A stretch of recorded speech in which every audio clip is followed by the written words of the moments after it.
We're going to talk about scaling the unscalable, which is something that we hear from a lot of people with expert businesses, coaches and consultants, and people whose business is built around what they know and what they can bring to the table.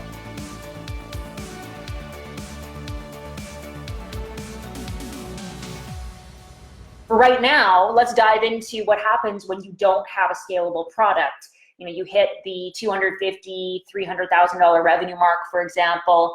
A lot of people have more clients than they can handle, more work than they can handle. They've tried, they've done hiring VAs, they've hired people to help, but they're still hitting the limit because there's still the line that I hear a lot is there's only one of us. Yeah, there's only one of me. So talk to me a little bit about what that brings up for you.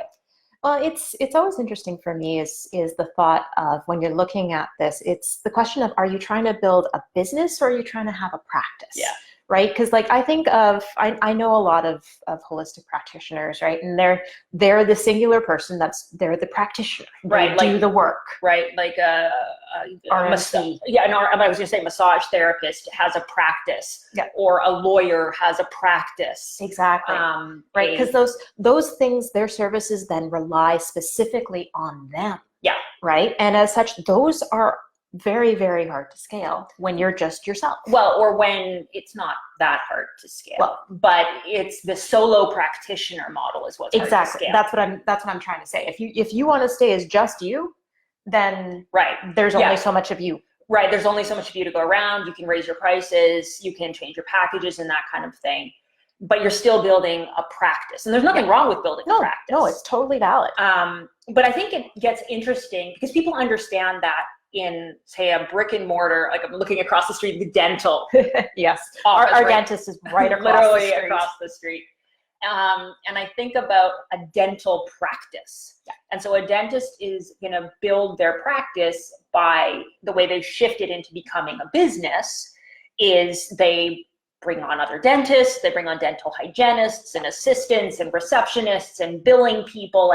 And you start to see how it moves from a practice to a business. It's actually interesting. I was reading an article this morning. The area that we live in, the demographic is an elderly demographic overall. There's a huge shortage of family doctors. Yes. If you're a family doctor and you want to be able to have your own practice and you want to be able to come to Vancouver Island because we're so short of doctors, it's ridiculous. But the comment was literally about these physicians who wanted to work. They didn't want to have their own practice. They wanted to work for someone else's business because they wanted to have that infrastructure and that support and that kind of thing. Yeah. But in that model, we understand how to scale that, right? You bring on more doctors, you bring on more hygienists, like I said, receptionists, billing, right? All of that stuff. But it seems to get more complicated, or at least people think it gets more complicated when it's your expertise, when it's your message, right? A dentist goes to school to get their degree to be certified, as a dentist, right? And so there's a measure of how do you hire more dentists? How do you grow your dental practice? Well, you get someone who's a dentist. Yeah. But what happens when it's not you can't go and pick? I'm thinking of, some of our clients who literally what they're teaching is something that they're the only person in the world that's teaching it that way. Yeah. They're the only one in the world that has this approach. And there's literally is only one of them. You can't just go to dental school and pick up another dentist, right? Yeah. So, when you start thinking about that, it starts coming to the question of, well, if you want to grow the business, then you have to basically start codifying that system that individual person has into some kind of method or program. Right. And what's interesting there is, that doesn't mean necessarily certifying people. No. Right. Because that's where people will try to go. Is they'll try and create a program and then they're going to certify people and blah, blah, blah. And that's kind of like with the dentist, right? Because then I can just hire more dentists. Yeah. Go ahead. I was just going to say, not that that's something that you can't do. Just putting that out there. But it's not the same thing. No. Codifying your expertise is different than creating a certification that you're just going to train people in, right? Yeah. When we're talking about codifying your expertise, it can be creating a program or a course or a curriculum, and you know, that's what my book was about, right? But it can also be, you know, like an agency can still be doing bespoke projects. It can still be doing custom work, but you're looking at productizing it. So you're looking at what is the method or what is the process, what is the program that we're already taking people through, and how can we codify that and create a replicable process that we can go through our clients with. And so we call that the core process, because it's literally what all the elements of your business tie into.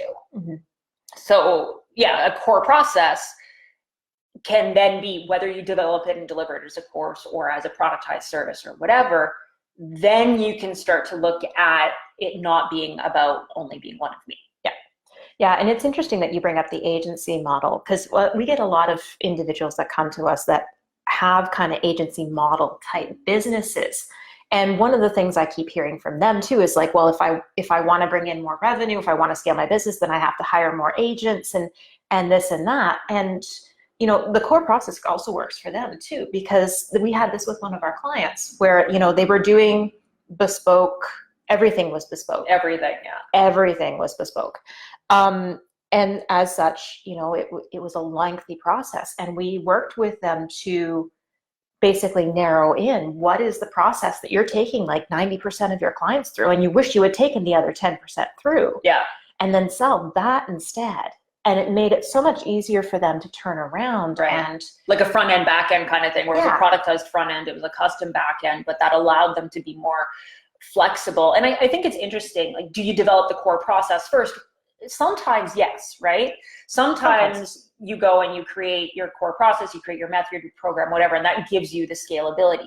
But sometimes you actually start hiring the team first, and then through the process of having the team, you start to discover and uncover the core process. Because ultimately, when you have your core process, and again, that can be a program, it can be a method, it can be a process, it can be any number of different things.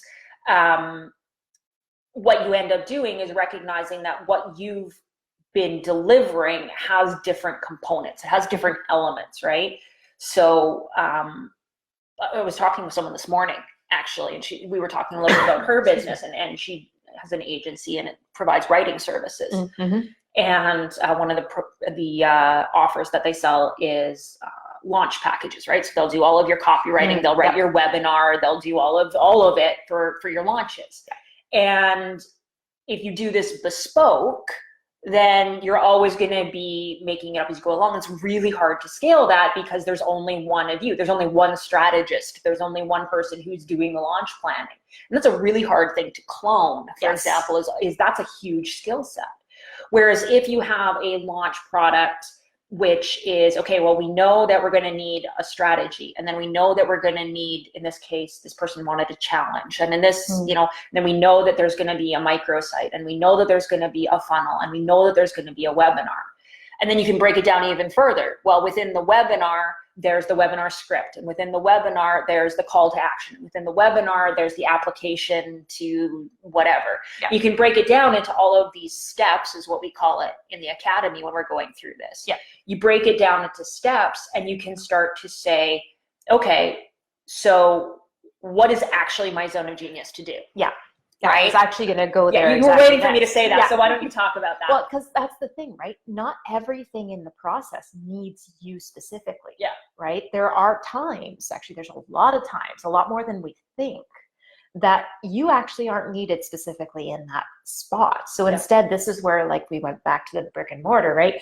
Or in this case, with like the scripts and that kind of thing. Maybe you're not maybe your genius isn't coming up with a call to action for a webinar.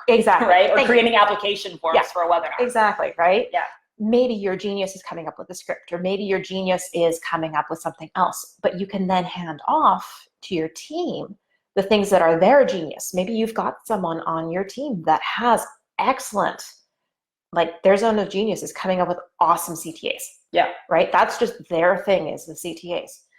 hand that off, yeah, right? Yeah. And so this is where you start to then mix and match the positions on your team to Mm-hmm. align with the core process. And this is where you start to recognize that your team becomes more, your team as a whole is more than just the sum of its parts, because all of you working together in your zones of genius, and we've touched on this in other lives. Multiplying your genius, right? So you're multiplying that integration, that interweaving of people inside that process, and that's the key piece, is you have to have that process first, right? Multiplies everyone's zones of genius together, and you get something really awesome. Yeah, so you end up with like, this person is a genius in their area, and this person is a genius in their area. And when you start to have that, and people are contributing, this is the other thing that's important, is people are then can contribute to this process as equals, right? So when you are the product, or when you're the person who comes up with all the ideas, your team's going to take a back seat, and they're going to expect you to come up with the ideas because you own the whole thing. Whereas if your team owns specific elements of the process, like so-and-so owns all of the calls to action, so-and-so owns all of the first draft writing, someone owns all of the editing and QA. Oh, they're going to stop waiting on you.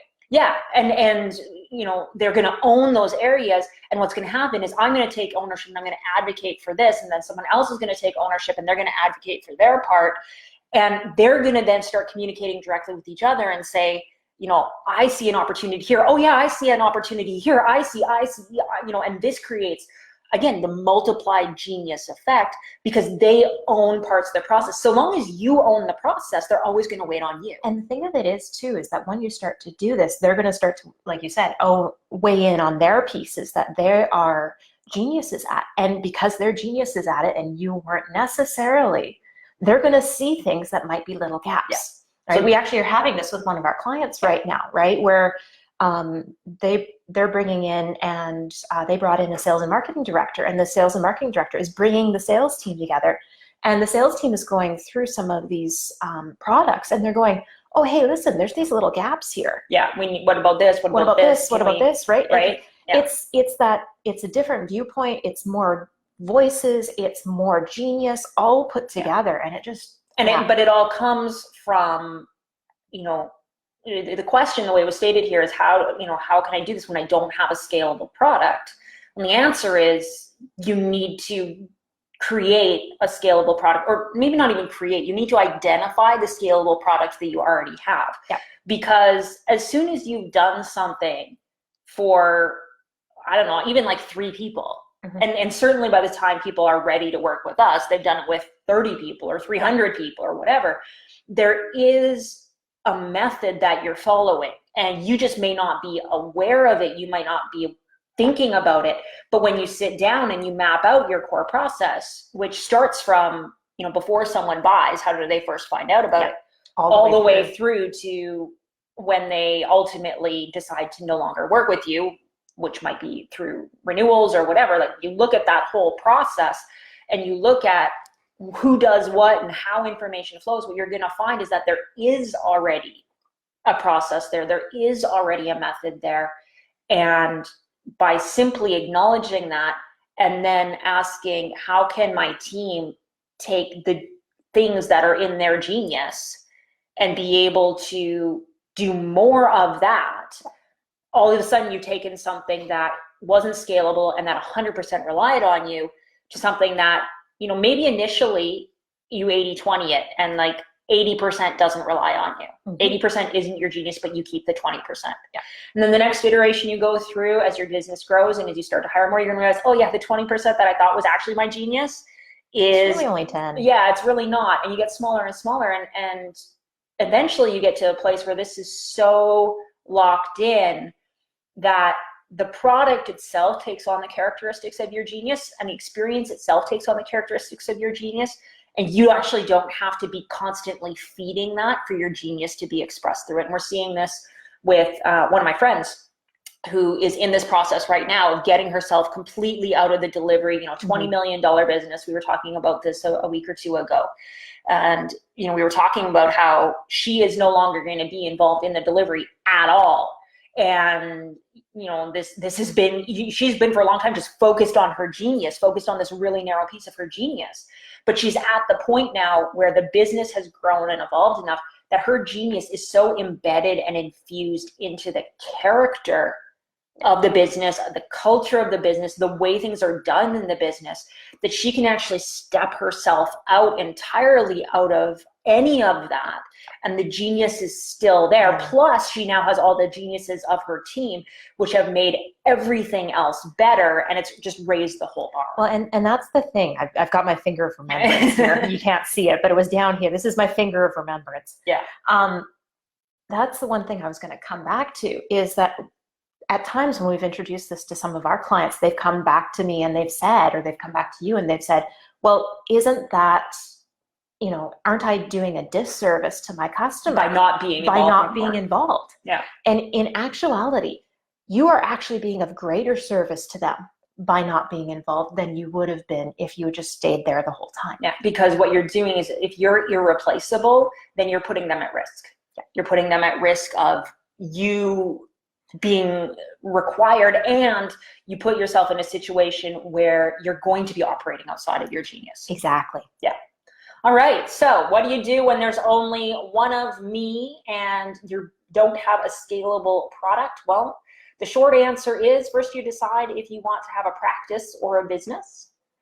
If you want to have an actual business, then it's all about figuring out what your core process is. And if you're a coach and that is something that you think is going to turn into a program, then my book is a great way to start. That's Beyond Satisfaction. But even if it's an agency, you want to be looking for the elements of your process, the elements of your method that are there, so that then you can start saying, what parts of this process truly are my genius, because it's not going to be everything. And you want to start giving the things that aren't in your genius to people for whom it is their genius. And I promise you, you might not think that there's a method or a process there, but there is one. Even if it's always bespoke, there is a process there. You just have to look for it. Yeah, and it's always 100% true that most of your process is not your genius. And that means that there's someone else who would be better to do it, and your clients would get better results, and you'd be happier too if you were only doing the parts that you actually truly loved.